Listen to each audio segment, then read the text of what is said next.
पश्चिम बंगाल दूसरे चरण के मतदान के लिए तैयार है। पहले चरण में बाबरी हिमायूं का शोर रहा तो छप्पर फाड़ के वोटिंग भी हुई। 92% से ज्यादा मतदान हुआ। तो दूसरे चरण से पहले शाहजहां और जहांगीर की चर्चा हो रही है। क्या दूसरे चरण में भी बम्पर वोटिंग होगी? क्या पिछले सारे रिकॉर्ड टूट जाएंगे? क्या मुसलमानों का वोट एक तरफा दीदी को जा रहा है या बट रहा है? क्या कोई नया समीकरण बनेगा या पुरानी रिवायत कायम रहेगी? हम बुजुर्गों की रिवायतों से जुड़े हैं भाई, नेकियां करके फल नहीं मांगा करते।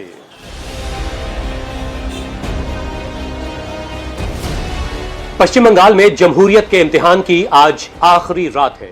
सवाल सिर्फ एक है, दीदी या मोदी? 70 और 30 के इर्द गिर्द पूरे बंगाल की लड़ाई सिमट कर रह गई है। मेन मुद्दे पीछे छूट गए हैं। डेवलपमेंट, रोजगार की बात नहीं हो रही है। भय और भरोसे की बात हो रही है। भय और भरोसे की दोनों तरफ से अपने अपने हिसाब से वजाहत की जा रही है। बीजेपी 70% हिंदुओं में टीएमसी की सरकार का भय दिखा रही है और बीजेपी सरकार पर भरोसा करने को कह रही है। भय पर भरोसे की विजय का विश्वास दिख रहा है। ये उत्साह, ये उमंग, ये जोश, ये भरोसे का है। भय जा रहा है, भरोसा आगे बढ़ रहा है। तो दीदी मुसलमानों को बीजेपी का खौफ दिखा रही हैं और एक बार फिर से टीएमसी पर भरोसे की बात कर चौथी बार सत्ता में वापसी का प्लॉट तैयार कर रही हैं।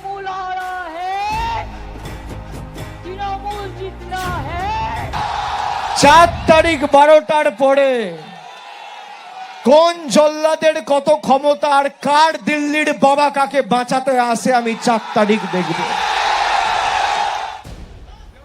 इस बार 70 और 30 में भय और भरोसे की अग्नि परीक्षा है। जो इसमें पास हो गया, समझो बंगाल पर उसका राज हो गया। लेकिन आखिरी इम्तिहान में तस्वीर बदल गई है।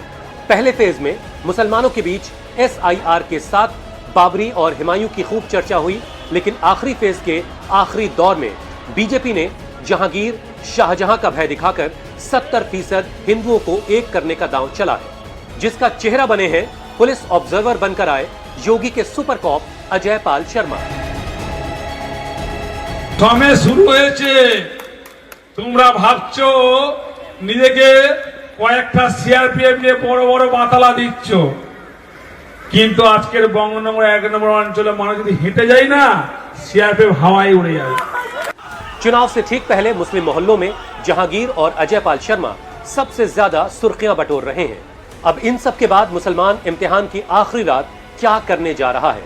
क्या मुसलमान फर्स्ट फेज का 90% वोटिंग का रिकॉर्ड तोड़ने जा रहा है? आखिरी इम्तिहान में मुसलमान एक तरफा है या चौतरफा? पहला सैंपल हमने कोलकाता पोर्ट से लिया। दीदी के राइट हैंड फिरहाद हकीम वाला कोलकाता पोर्ट, जहां पर पिछले 3 चुनाव से दीदी के फिरहाद हकीम का स्ट्राइक रेट 100% रहा है। हम इस वक्त कोलकाता पोर्ट विधानसभा में हैं। पहले चरण का मतदान आप जानते हैं हो चुका है, बम्पर वोटिंग हुई है। पहले चरण में बाबरी और हिमायूं का बड़ा शोर था, तो इस बार सेकेंड फेज से पहले कुछ और नाम बहुत सुर्खियों में है। जहांगीर और शाहजहां का बड़ा इस बार नाम लिया जा रहा है। हम जरा कोलकाता पोर्ट में लोगों से समझने की कोशिश करते हैं कि दूसरे फेज में जो मतदान होना है उसको लेकर के अब जाहिर तैयारियां तो हो ही चुकी हैं। शाहिद अहमद। शाहिद अहमद जी, शायद ये जहांगीर का नाम सुना है क्या? कौन जहांगीर? जहांगीर बड़े आजकल सुर्खियों में। ओ जहांगीर खान। हाँ, जी जी जी, वालता वाले। जी जी जी। मामला है? मामला क्या है, वो डायमंड हार्बर कॉन्स्टिट्यूंसी में वो आता है, इलाका फालता, जहां से वो उम्मीदवार है और तृणमूल कांग्रेस को वहां पे तमाम सीट तृणमूल कांग्रेस के पास है। और खुद अभिषेक बनर्जी जो है वहाँ के एमपी हैं, वो कमोबेश 10 लाख वोट से जीते हुए हैं। तो लोगों को धमका रहे हैं वोट देने? हाँ जी, अजय पाल शर्मा को वहाँ बुलाया गया स्पेशली यूपी से, जो इनकाउंटर स्पेशलिस्ट है। तो मकसद क्या है, यहाँ पे लाके लोगों का इनकाउंटर कराएंगे, एक दबाव बनाना है, एक डराना है लोगों को, धमकाना है कि वोटिंग कम हो सके। और कोई मकसद नहीं, बस यही है। क्यों हरियाणा, राजस्थान, झारखंड, बिहार से आईपीएस अफसर को बुला के यहाँ पे ये इलेक्शन के वक्त तो ये डिप्यूट किए जाते होते डिप्यूट होते हैं, लेकिन क्या उनका ये काम होता है? ये सारी बातें भी आप लोगों के दिमाग में चल रही हैं? चल रही है। हर हरबा इस्तेमाल जो है वो लोग कर रहे हैं। अच्छा, ये इलेक्शन कमीशन जो है एक निष्पक्ष होकर काम नहीं कर रहा बंगाल में, जिस तरह से होना चाहिए। सेंट्रल एजेंसीज को जो है अपना जगह पे रहने चाहिए, वो हुकूमत के दबाव में काम कर रही है। माहौल जो है वो क्या एक तरफा है? देखिए, माहौल यहाँ बिल्कुल एक तरफा है। लोगों के जहन में तृणमूल कांग्रेस से ममता बनर्जी है, काम के बिना। सर, आपका अयूब खान। अयूब खान, आपके हिसाब से क्या माहौल है भाई? माहौल तो ठीक ही है, लेकिन वो सामने जो नई पार्टी आ रही है जैसे बीजेपी वगैरह हुए, वो माहौल को खराब कर रहे हैं। अच्छा, बिल्कुल माने वोट जिस तरह से होना चाहिए, बहुत आसानी से, बहुत सुकून से, वो माहौल को वैसा रहने देना नहीं चाह रहे। ये सारी पैरामिलिट्री आई है, फोर्सेस आई है, सब तो सेंट्रल से आई है ना सर, सिक्योरिटी के लिए आई है ना? सिक्योरिटी के लिए आई है बिल्कुल, लेकिन सिक्योरिटी बंगाल के लिए नहीं, सिक्योरिटी मोदी जी के लिए आई है, सिक्योरिटी बीजेपी के लिए आई, क्योंकि उनके गुंडे जो है टीएमसी के घर में घुस रहे हैं, टीएमसी में जो खड़ा हुआ है उन लोगों को मारने के लिए उनके घर के पास जा रहे हैं, उनकी फैमिली को डरा रहे हैं। हो रही है यहाँ पे? वही बात, अच्छा, उनको भेजा गया झमेला करवाने के लिए। आपका नाम ज्यादा? मेरा नाम है गुड्डू पूरा नाम बताइए जरा। मोहम्मद रजा सलीम। मोहम्मद रजा सलीम। रजा सलीम। सलीम साहब कुछ लिखते भी है क्या? जी नहीं, बस बिजनेसमैन है। ठीक है, सलीम भाई बताइए कि इस बार क्या माहौल है? और हम लोग का तो माहौल ऐसा है कि कोलकाता पोर्ट में जो माहौल है तो ये टीएमसी का ही माहौल है, मगर बीजेपी का बहुत ऊंचे ऊपर से दबाव आ रहा है। सुना कैसा दबाव आ रहा है? वो फोर्स जबरदस्ती, इतना पहले फोर्स आता था नहीं यहाँ, अभी तो देख रहे, कल देख रहे बहुत ज्यादा फोर्स देख के डरा। यहाँ के देखिए, हम लोग बिजनेसमैन है, काम करने वाला आदमी है, तो इतना ये देख के आदमी थोड़ा सा घबराता है, क्यों ऐसा हो रहा है? अच्छा, अगर ऐसा ही है तो बोलिए बैलेट पेपर से वोट करा दे, अगर नहीं करा सकते हैं तो। अच्छा, हम लोग मेन बात मेरा बोलने यही है कि अगर बीजेपी नहीं डरता है, नहीं सब कुछ के हाथ में है, तो बोलिए बैलेट पेपर से एक बार वोट करा के देख लें, दूध का दूध पानी का पानी हो जाएगा। हम लोग हर वक्त तैयार है, क्योंकि यहाँ पर ही फराज हकीम भाई बहुत अच्छा काम कर रहे हैं। हम लोग माटी मानुस एक नंबर। ठीक है, क्या नाम है दादा आपका? मोहम्मद कमाल। कमाल साहब। कमाल कोलकातावी है। तो साहब, आप क्या देख रहे हैं भाई, क्या हो रहा है इस बार? हम देख रहे हैं कि बीजेपी का ज्यादा गुंडागर्दी हो रहा है। जहांगीर वाली बात भी पहुंचेगी आपको? हाँ, नहीं। है? और हमारी माटी मालिक जो है शांति अमन से वोट करना चाह रही है, मगर बीजेपी के कुछ गुंडा है जो हरपाई कर रहे हैं, झमेला कर रहे हैं। टीएमसी वाले गुंडे हैं? नहीं, हम लोगों को बुलडोजर सरकार नहीं चाहिए। देखिए, यूपी में आया, वहाँ बुलडोजर चला, गरीब लोग का घर टूट गया। अब वो कहे, ये दिल्ली में अभी बोला जिनका घर जहाँ झुग्गी वहाँ मकान रहा कहाँ? औरत लोग रो रही है सर, औरत लोग रो रही है क्योंकि बीजेपी सरकार आ गया। हम लोग को बीजेपी सरकार नहीं चाहिए, यहाँ भी सबका घर टूटने लगेगा, हम लोग जानते ये चीज।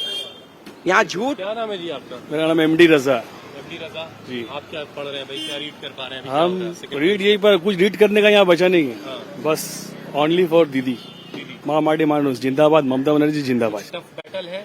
कोई टफ बैटल नहीं है, ये सब जो हवा हो रहा है बीजेपी के, हवा चलने वाला नहीं है।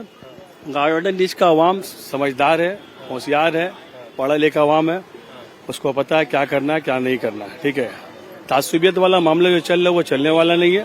बस यहाँ जहांगीर ये सब भी कुछ चल रहा है? वो सब कोई फायदा ही नहीं, उस सबसे वो सब एक पब्लिक को दिमाग को डाइवर्ट करना, और डाइवर्ट करके कोई फायदा नहीं है। कल से मैंने भी एक देखा है रील्स, क्या एक जहांगीर खान को कोई ठेठ कर रहा है, लेकिन ऐसा ही सब कुछ होने वाला नहीं है।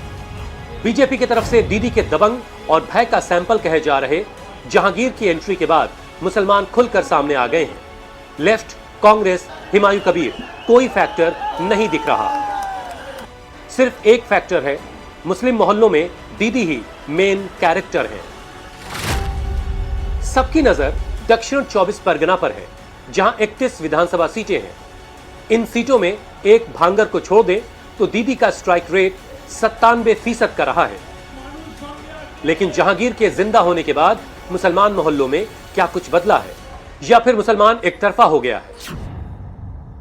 और ये जहांगीर का क्या मामला है? बड़ा आज छाए में है ये खबरों में, वोटर्स को वो धमका रहे हैं, क्या कर रहे हैं वो? देखिए, ये एक तरह का एक नैरेटिव सेट करने की कोशिश की जा रही है कि बंगाल में जो वोट होता है पीसफुल नहीं होता है। जहांगीर जो है जहांगीर खान, ये पार्टी के बहुत ही एक्टिव वर्कर में से हैं और यही हमारी पार्टी की खासियत है यहाँ पे तृणमूल कांग्रेस की कि कोलकाता में हो रही है, क्या वो कोलकाता कोर्ट में भी ऐसा बिल्कुल बिल्कुल भी नहीं। जहांगीर खान को जो जिस तरह से अक्यूज किया जा रहा है और जो वहां से यूपी से जो उनको लाया गया है एनकाउंटर स्पेशलिस्ट को कहा जा रहा है कि वो सिंघम है, तो सिंघम पिक्चर हम लोगों ने भी देखा है और हम लोगों ने सिंघम का वो डायलॉग भी याद है, आता माजी सटकली, और हम लोगों ने सिंघम को वो एक्ट करते हुए देखा है कि वो किस तरह से करप्ट नेताओं के खिलाफ एक्ट करते थे। लेकिन मेरे ख्याल से ये सिंघम नहीं है, ये च्युइंगम है। ये च्युइंगम जो बीजेपी से सटे हुए हैं। क्या देख रहे हैं आप इस बार, क्या हो रहा है? कुछ नहीं, बिल्कुल साफ क्लीन स्वीप होने जा रहा है और एक बार फिर से हम लोग यहाँ पर बंगाल में तृणमूल की सरकार बनने जा रही है। क्या नाम है दादा आपका?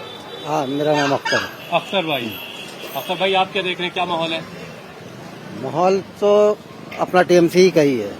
मेरा नाम है जफर, जफर, मैं मटिया ब्रुज का रहने वाले हैं। अच्छा, ममता बनर्जी के बारे में बात करना समझ लिए मोदी सरकार के लिए चुनौती है। अच्छा, ममता बनर्जी की सरकार ने काम किया है। अच्छा, आपको इलाज मिल जाता है, एजुकेशन मिल जाता है, रोड रास्ता मिल जाता है। यहाँ हिंदू मुस्लिम का कुछ भी आपको लड़ाई झगड़ा देखने को नहीं मिलेगा। इतना जय श्री राम का नारा निकलता है, रामनवमी निकलता है, कुछ नहीं होता है। लेकिन ये बीजेपी की सरकार की ये माइंड सेट है कि हिंदू मुस्लिम करो और पूरे हिंदुस्तान को बर्बाद करो। ये बर्बादी की तरफ जिस तरह से ले जा रहा है हमारे हिंदुस्तान को। तो वोट का टाइम तो यही होता है कि हम अपने हिसाब से चीजों को अपने ठीक कर रखेंगे। सर तो क्या होने जा रहा है? गुजरात में देखिए सर, 9,000 से ज्यादा बच्चियां गायब है।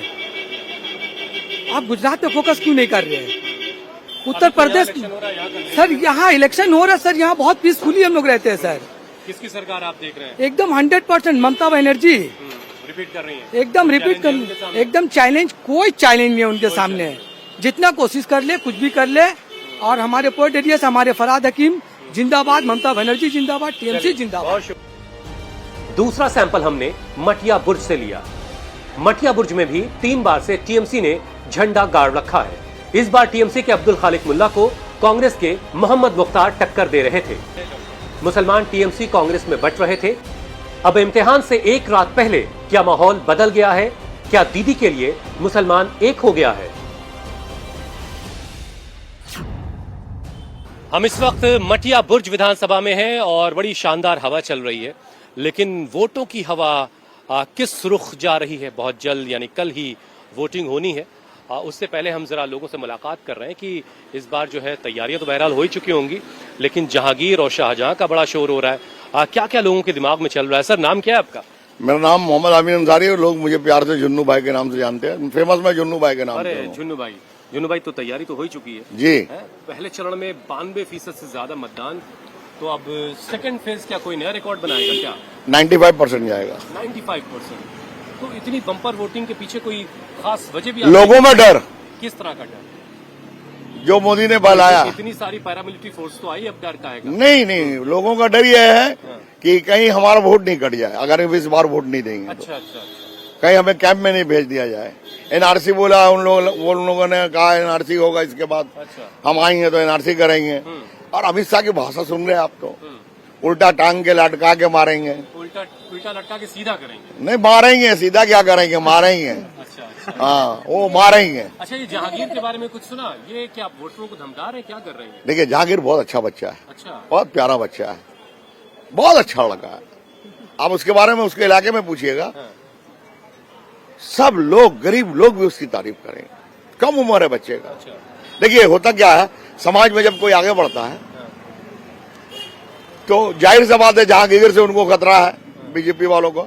कल उन्होंने भेज दिया आईपीएस ऑफिसर को, बाहर से आए हुए थे, कोई ऑब्जर्वर जो बाहर से आए हुए थे, वो जाके वहां धमकी दे रहे हैं जहांगीर को बोल देना। तो ये सब बातें आप लोगों के दिमागों में चल रही है?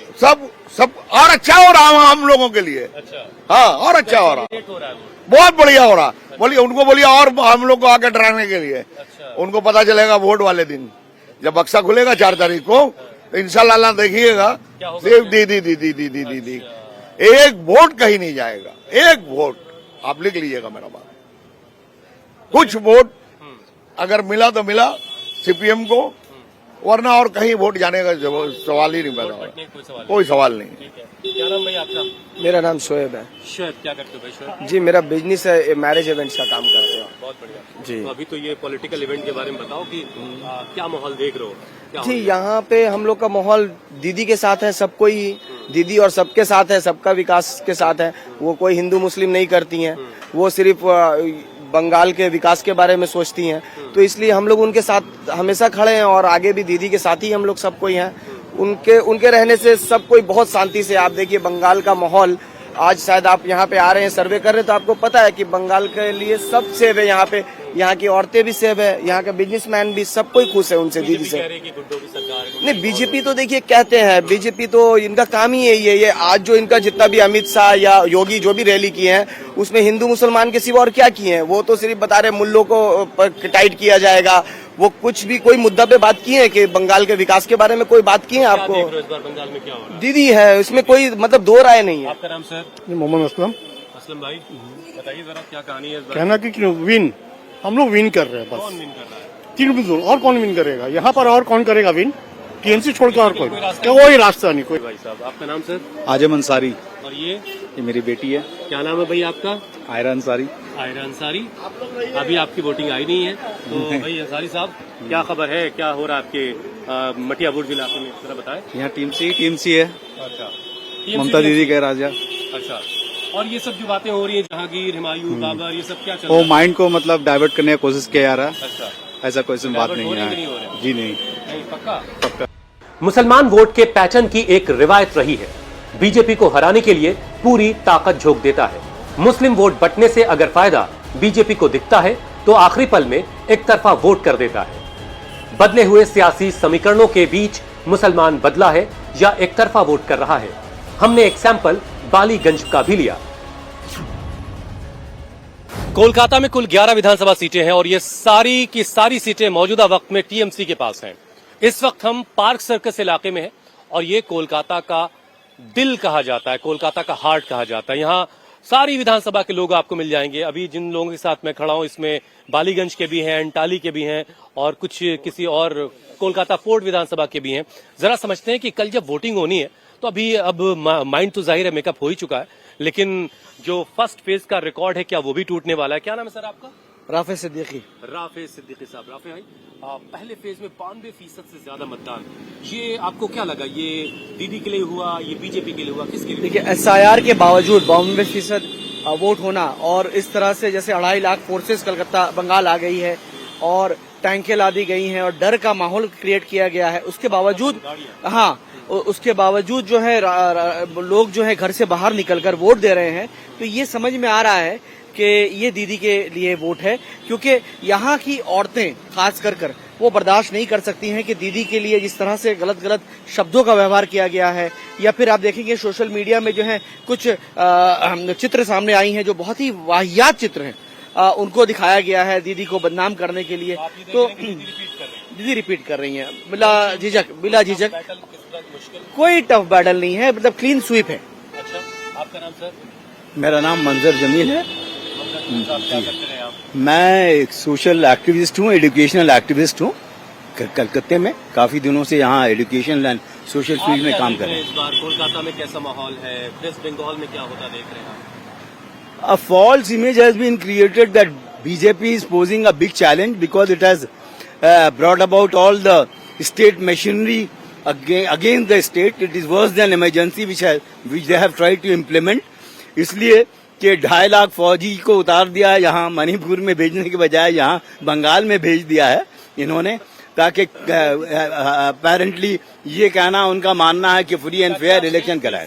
ये बार कहा जा रहा है बार कि आप फील सेफ करें और अच्छे से वोट करें। नहीं, ये तो फील सेफ है। इसका दूसरा रुख ये भी है कि एक थ्रेट एंड इंटिमिडेशन का भी माहौल क्रिएट किया जा रहा है कि देखिए बीवेयर, समझ में इस तरह का ये भी कोशिश की जा रही है। इन सारे माहौल के बीच आपको क्या लग रहा है?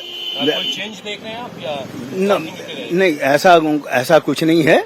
चेंज तो नहीं है, इसलिए कि she is romping home again. Mamata वो वापस आ रही हैं and with a thumping majority she be coming back. Yes, with a thumping majority.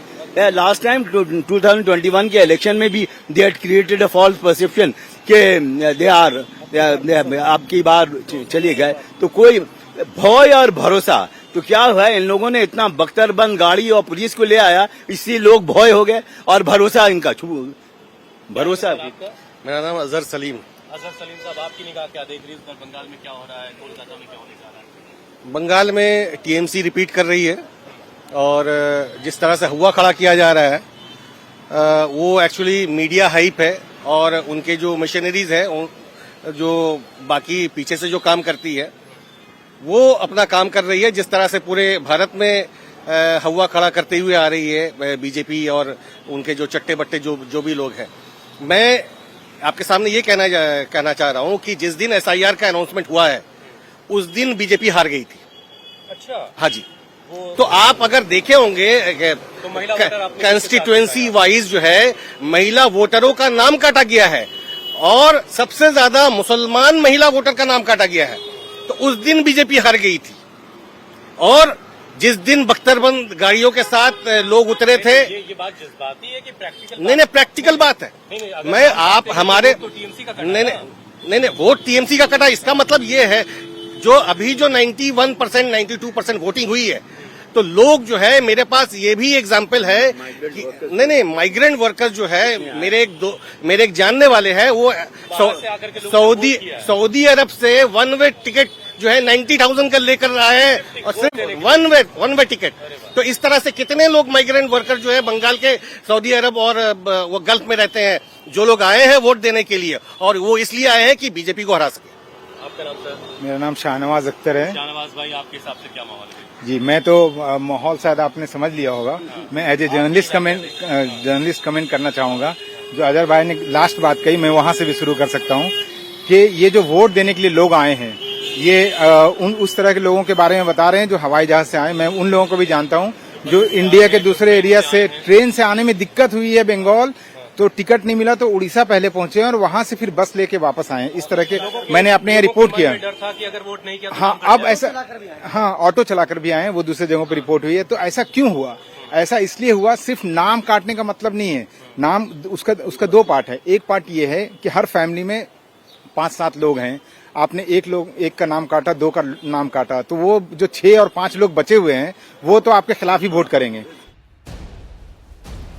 Ballygunge में 35% मुसलमान है, 65% हिंदू है।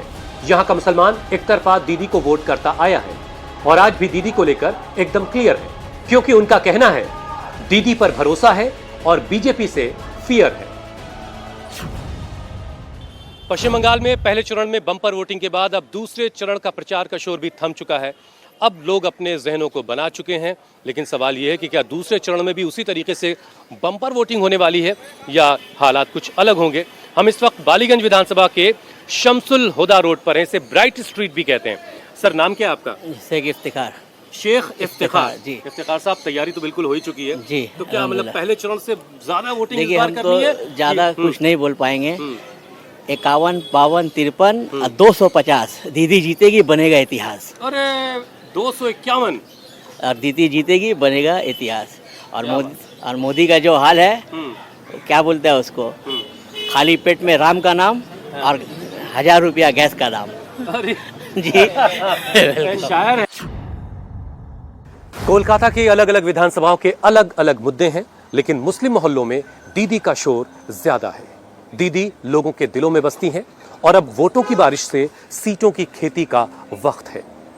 लेकिन दीदी के लिए मुस्लिम वोटों की एकजुटता जरूरी है, तो बीजेपी के लिए मुस्लिम वोटों का बिखराव चाहिए और हिंदू वोटों की एकजुटता भी जरूरी है।